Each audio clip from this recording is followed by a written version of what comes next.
Никто не хочет финансировать просто в развитие, в искусство, в культуру. Ребят, вас никто нигде не ждет. Фильм работает в том случае, если автор заложил свой настоящий посыл туда. О, Netflix, значит, я должен сделать что-то то же самое. То, что я хотела говорить, оно не форматируется под то, что хочет показывать крупные кинокомпании.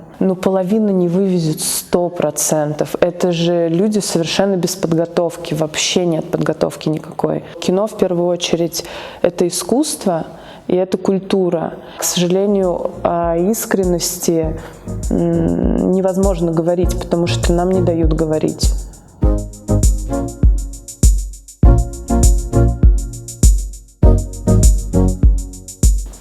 Я продюсер, сценарист, начинающий пока режиссер. Я 3-й год снимаю короткометражные работы, и есть несколько полнометражных фильмов студенческих. Все проекты, которые я делаю их сама. Почему я так это обозначаю? Потому что я независимо ни от кого выбираю то, над чем я работаю. Как независимо? Я взаимодействую с ребятами, которые пишут свои истории, либо которые по написанным историям хотят что-то снять. И мы вместе с ними их разрабатываем и доводим до продакшена и создаем. Здесь, во Владикавказе, мы сделали 3 короткометражные работы. Это «Птичка» Гео Розентараи, это «Дзуар» Мадины Тагалоковой и «Габулик» Марии Галуевой. Также мы с Зауром Цугоевым разрабатываем полнометражный фильм «Андердог», который будет сниматься, по нашим прогнозам, хотя они у нас с Зауром разные, я думаю, что мы в начале лета начнем. Мне начали приходить в голову образы и какие-то сцены. Я поняла, что это просто картинки фильма, которые мне хочется сделать. И для этого мне пришлось пойти сначала в Московскую школу кино, отучилась там на подготовительном курсе фильммейкинг, где я выбрала свое направление, как я хочу двигаться. Я выбрала продюсирование, потому что оно дает возможность познакомиться ближе, даже не только познакомиться, а изучить ближе все направления в кинопроизводстве. Я закончила курсы переподготовки в Высшей школе кино «Арка» при Высшей школе экономики. Первый год это было продюсирование, креативное и генеральное продюсирование. И затем я поняла, что мне не хватает сценарных знаний, потому что на продюсировании у нас была только базовая драматургия. И я за этими знаниями пошла учиться 2-й год, туда же сценарное мастерство и редактура. В Высшей школе экономики мы познакомились с Зауром Цугоевым. Он учился на режиссуре у Николая Лебедева. Я была на его защите дипломных работ. Меня очень вдохновила, вообще зацепила его идея. Мне захотелось помочь ему ее реализовать. Мы сняли с ним его дипломную работу, затем мы совместно сняли на телефон короткометражный фильм, тоже по его сценарию. Нет, вру, не по его сценарию. Сценарий Людвига Джоева и Урузмага Засеева, он был режиссером. Это очень прикольный опыт. Мы сняли 7-минутную работу за 1 день. при том, что в ней участвовало 6-7 актеров. В общем, мы с Зауром как-то дружно начали двигаться в этом направлении, и у меня в жизни пришел такой период, когда мне захотелось опять что-то поменять. Я просто переехала во Владикавказ. Вернее, Заур позвонил мне и сказал: а давай снимем полнометражный фильм без бюджета. Я говорю: конечно, это же наше любимое — снимать без бюджета. 29 февраля у меня будет годовщина, год. Я живу в Осетии. Мне здесь очень нравится, и я вижу здесь возможности для развития кинематографа, поэтому я здесь остаюсь и продолжаю работать здесь именно. Бюджетов их нету и в Москве. Как говорил наш любимый ректор Высшей школы кино «Арка», ребят, вас никто нигде не ждет, и это правда. Кинобизнес, он как бы так устроен, что там все, в принципе, поделено крупными компаниями. И можно пробиться в эти крупные компании. Есть шанс, у любого есть шанс, безусловно, но ты будешь вынужден форматироваться под то, что они хотят. Ты можешь свои идеи внедрить и как-то упаковать под их формат. А они этот формат выбирают, исходя из того, на что может пойти зритель. То есть не они задают тон какой-то, не они определяют, какая будет культура, что мы будем показывать и что мы будем прививать людям, а они идут немножко от обратного. Как мы можем 100% окупить свой фильм? Это, в принципе, неплохая стратегия, как для бизнеса. Но я все-таки считаю, что кино в первую очередь это искусство и это культура, и это возможность для талантливых ребят выражать свое мнение, показывать то, что они хотят показывать, и тем самым нащупывать вообще, в принципе, а что же действительно нравится людям. И почему здесь все-таки? Издалека захожу. Я люблю снимать то, что мне нравится. Все мои работы, которые я делала, я их создавала, несмотря на то, что я продюсер, я создавала эти работы совместно со сценаристами, совместно с режиссерами. И это всегда то, что меня трогает, их трогает, и то, что мы хотим рассказать. И получается, что то, что я хотела говорить, оно не форматируется под то, что хочет показывать крупные кинокомпании. Соответственно, я приняла для себя решение, что можно, тем более я нашла такого единомышленника, как Заур, и за его спиной еще ряд людей, которые мыслят и хотят двигаться так же, как и я, что очень важно и ценно. И мы просто решили самостоятельно развиваться в этой сфере. Мы уже умеем делать кино без бюджета. Это, мы доказали себе неоднократно. То есть, например, мы его дипломную работу, если ее посчитать реально, это порядка 2,5 миллионов. Мы сняли это, как угадай мелодию, я сниму это. Мы сняли это за 300 тысяч рублей. То есть, если посмотреть эту работу,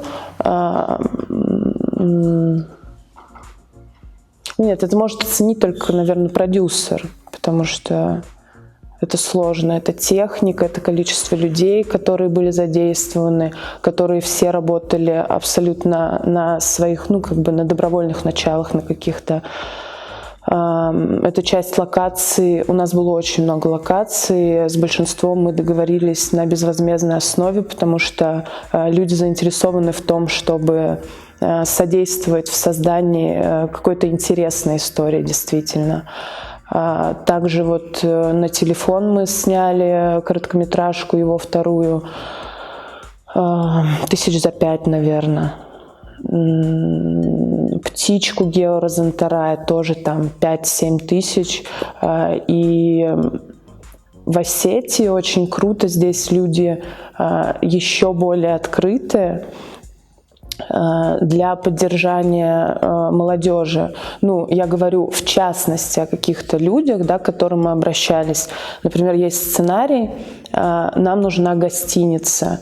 Мы думаем, мы не можем себе позволить строить там, декорации.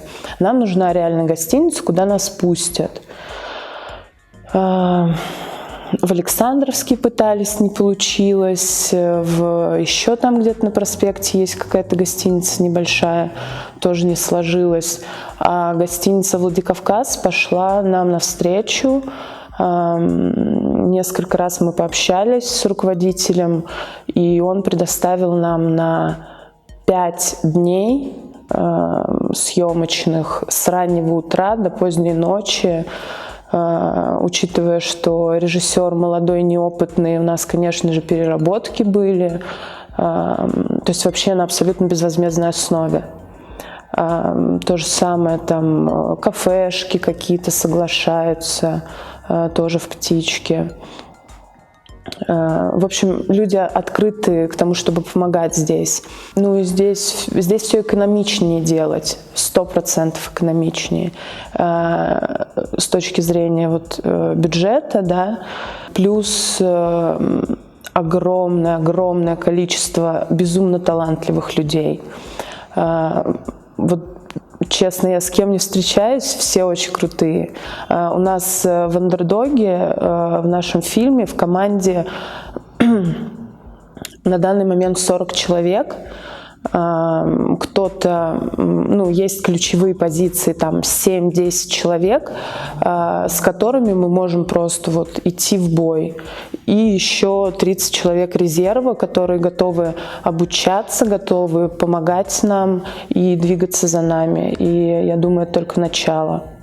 Я долго пыталась сформировать для себя эту цель. Когда вы пригласили меня на интервью, я думала, по-любому об этом будут спрашивать. И мне сложно было ее сформировать, потому что все произошло как-то на уровне просто желания что-то делать, что-то созидать. Мы с нашей командой «Андердог» на протяжении уже полугода делаем кинопоказы. Мы привлекаем, в первую очередь мы начали это делать для себя, для того, чтобы наша сформировавшаяся команда могла иметь насмотренность. То есть мы смотрим шедевры мировые, мы смотрим современное кино для того, чтобы сравнивать, как это было раньше, как это стало сейчас, для того, чтобы подчеркивать какие-то приемы. И мы не только смотрим, мы еще и после разбираем с точки зрения режиссуры, сценарного мастерства, операторского искусства, художественной постановки. И вот мы так двигаемся, к нам стало подключаться, не только наши ребята приходить стали, но и просто сторонние какие-то наблюдатели всего этого. И перед Новым годом меня посетила такая мысль, что мне становится немного уже скучно, так как, не в плане от этих показов скучно, а мне самой хочется какой-то еще активности.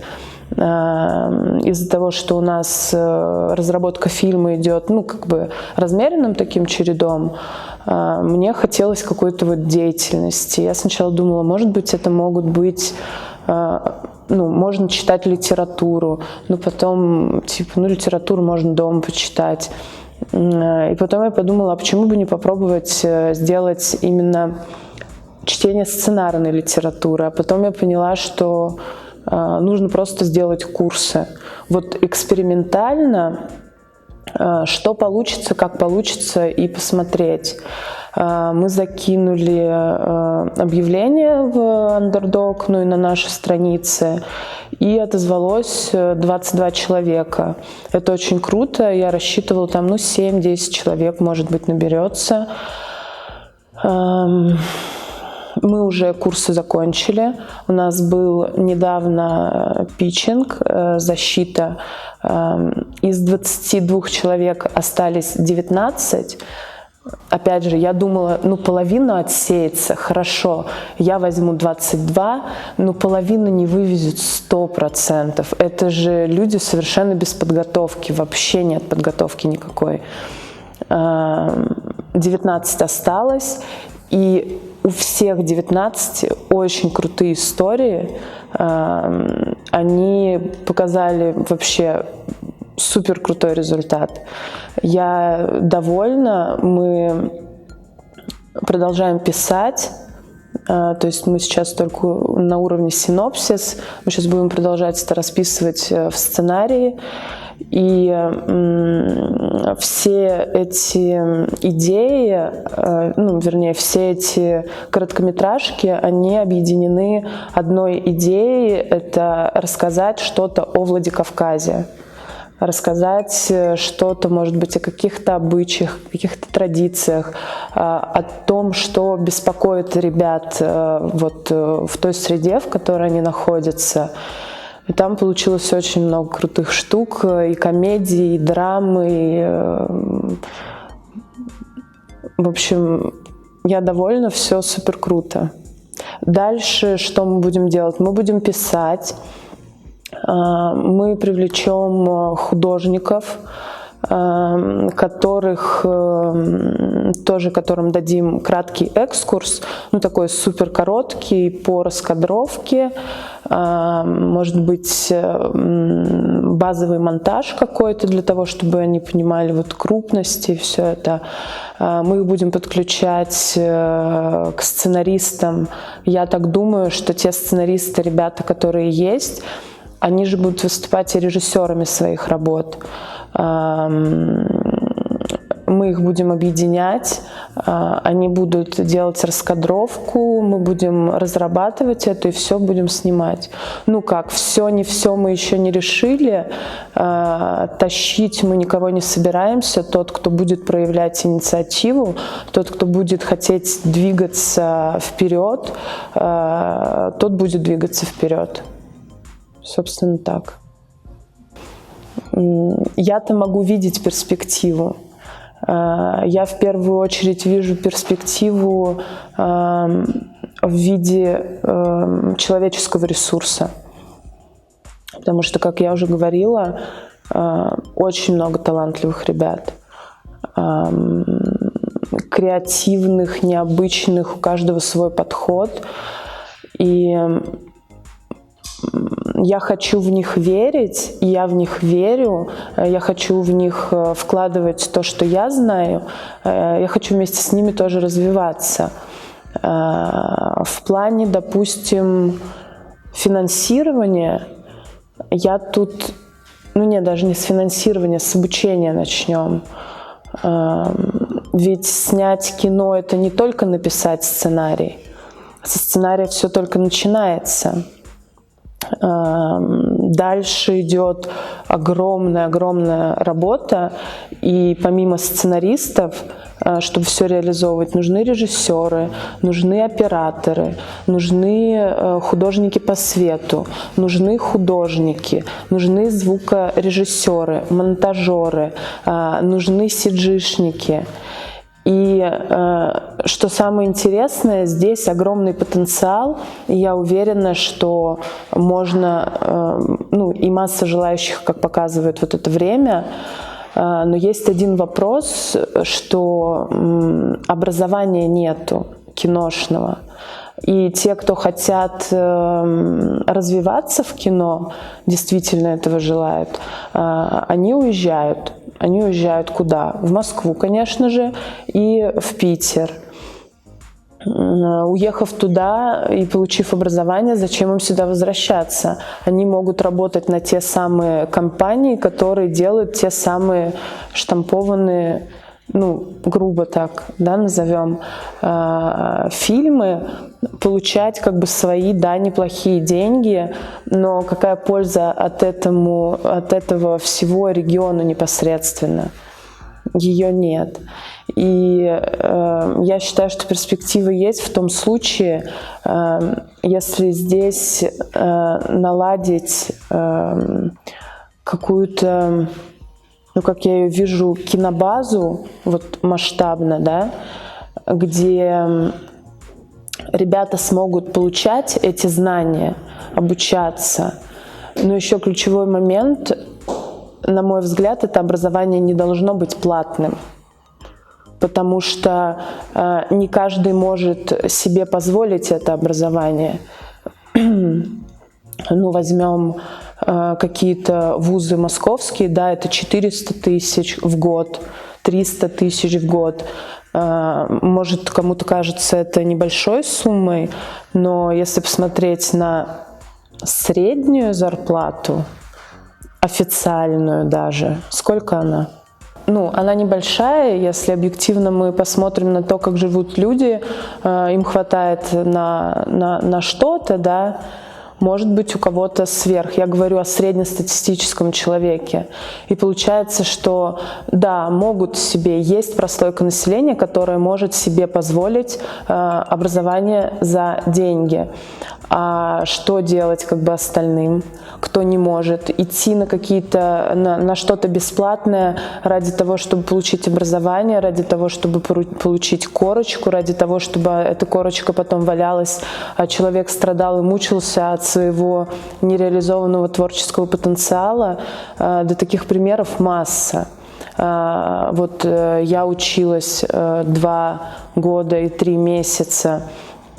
Это платное образование, и я видела кучу людей, взрослых, были кто поменьше, 18-20 лет, но они в меньшинстве. В основном это люди от 25 до 50 лет, которые, прожив определенный жизненный опыт, приходят в кино, потому что им это интересно, потому что это творчество, но ты опять сталкиваешься с вопросом, что тебе нужно платить, и платить немалые деньги. То есть я говорю о том, что люди проживают жизнь и подавляют, либо подавляют, сдерживают, или даже не знают вообще о том, что они могли бы быть режиссером, сценаристом, оператором, художником. Им даже в голову мысль такая, возможно, не закрадывается, а тогда мы уже идем еще назад немного к профориентации детей, к бесплатному образованию для детей, к бесплатным кружкам для детей, не таких условных типа «нужно», и мы сделали что-то бесплатное. Нет, на полном серьезе, действительно, взять и сделать круто, но бесплатно. Для того, чтобы у всех были равные возможности на свое развитие. И возвращаясь к перспективам кино, есть огромный человеческий ресурс, нет образования и, конечно же, нет финансирования. Ну, а потому что во что финансировать и зачем финансировать? Типа кино, кино это же бизнес. И значит, я смотрю на кино как на бизнес-модель. Значит, если у меня есть деньги, и я хочу их вложить, я пойду в ту кинокомпанию или создам свою и буду делать кино на заказ. Ну, как бы вот.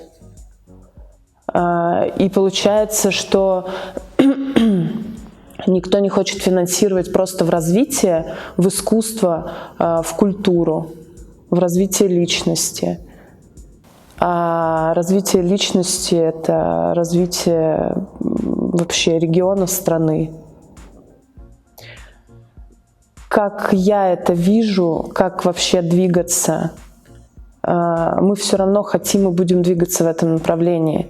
Именно поэтому мы пока что собираем единственные, мы делаем то, что от нас возможно. Во-первых, мы собираем вокруг себя тех, кто хочет двигаться и хочет учиться, для того, чтобы, собрав этих людей и проделав с ними какую-то определенную работу, мы потом могли показать результаты и сказать: смотрите, а представляете, если будет еще такие вот у нас возможности и такие возможности, что мы сможем, выдать для этого? Кино как бизнес-модель, она не отменяется в этом случае. Просто не стоит ожидать, что это все происходит быстро. Все прекрасно знают, что не каждый фильм окупается. Не каждый русский фильм окупается.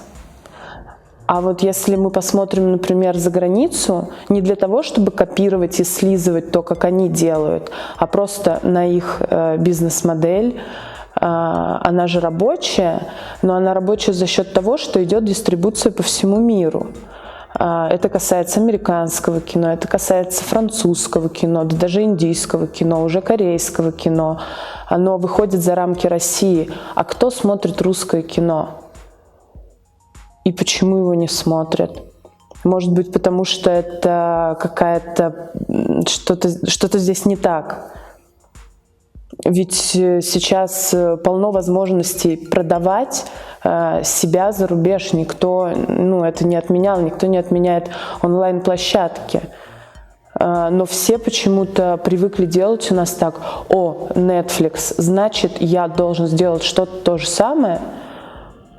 И начинается одна онлайн-площадка, другая онлайн-площадка, третья, четвертая, пятая. Все это в рамках России. И человек такой: на что мне подписаться? На эту, другую, третью, четвертую, пятую или на все вместе? Это выйдет мне столько-то денег.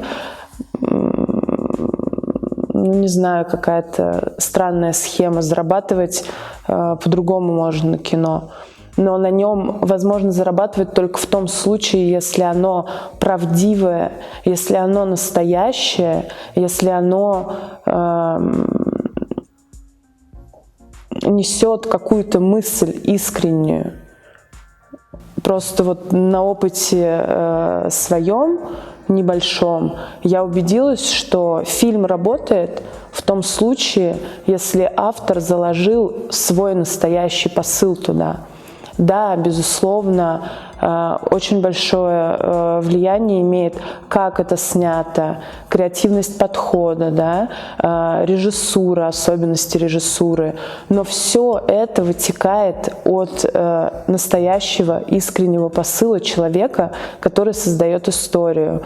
А, к сожалению, о искренности невозможно говорить, потому что нам не дают говорить. На ближайшее это я на себя взяла вообще огромный груз, взвалила в виде 19 человек, которые будут писать, и я хочу с ними снять это. И я хочу сделать, может, это звучать будет банально, но, скорее всего, этот фильм, который будет состоять из короткометражек, будет называться «Владикавказ, я люблю тебя». Это уже мы знаем массу примеров каких-то, да, ну, Париж, я люблю тебя, Нью-Йорк, я люблю тебя. И, собственно, вот этот фильм из короткометражек ребят я хочу сделать. Я думаю, что это работы год на 2, 100%. Это андердог съемки, это уже поближе чуть-чуть, потому что мы вот-вот будем снимать. Я хочу продолжать сценарные курсы, но пока что мне нужно сориентироваться с объемом работы. В целом я хочу кинобазу, где мы будем обучать людей. Причем обучать, когда я говорю «мы будем», не именно мы, не только мы. Мне бы хотелось привлекать каких-то специалистов действительно высокого уровня, которые смогут дать больше, чем мы. Специалистов, которые прошли гораздо больше опыт, чем мы. Есть очень крутые сценаристы, которых я знаю. Есть очень крутые режиссеры, которые могут поделиться своим опытом. И это не только моя цель, это наша общая цель нашей команды, в которой я существую. Мы хотим обучать людей, мы хотим создавать команды с ними, мы хотим снимать кино, развиваться в этом. Мы хотим добиться того, чтобы наше кино смотрели везде. Мы сейчас ведем разработку полнометражного фильма «Андердог». Это очень крутая история, которая навеяна, опять же, историями Владикавказа. Она пропитана какими-то своеобразными характерами, персонажами, навеяна улицами, может быть, Владикавказа, которая будет сниматься здесь. Она про молодого боксера, который на полпути, в одном шаге от взлета по карьерной лестнице по непредвиденным обстоятельствам попадает в тюрьму.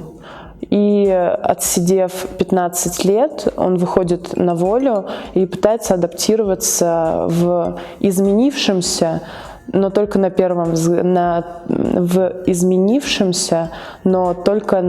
первый взгляд мире. Мы все делаем своими силами. У нас есть очень крутой художник, это Тигран Кайтмазов, это художник-постановщик фильма «Ласточки прилетели». Он сейчас занимается раскадровкой. Когда мы ее закончим, мы перейдем уже непосредственно к поискам актеров, к проработке локаций, то есть это ускорятся темпы. Мы сейчас делаем страницу на Планете.ру. Это страница для сбора средств на фильм. Мы можем снять, мы уверены в том, что если даже у нас не будет денег, мы извернемся и придумаем, как это сделать. Но также я знаю наверняка, что это работа, которая затянется на какое-то время, и если у нас будут средства, нам будет просто легче работать, этот процесс пойдет быстрее, и мы сможем сделать его еще более качественным. Именно поэтому мы объявляем сбор средств. Мы рассчитываем на то, что люди, которые любят Осетию и хотели бы посмотреть на то, как развивается кинематограф осетинский, могли бы поделиться с нами своими деньгами, ведь даже 100 рублей, которые можно перевести на наш счет, они могут нам серьезно помочь. Почему мы решили обращаться к людям непосредственно, а не к инвесторам? Я говорила, потому что инвесторам не интересно инвестировать в искусство и культуру, им интересно инвестировать только в бизнес. А мы сможем превратить всю эту схему в бизнес-модель только когда пройдем определенный опыт, лично, самостоятельно. Я буду безумно рада и счастлива, если найдется хоть один состоятельный человек, который неравнодушен к Осетии, к искусству, и который сможет нас поддержать. А в целом, мы все равно рассчитываем на близких нашей душе людей.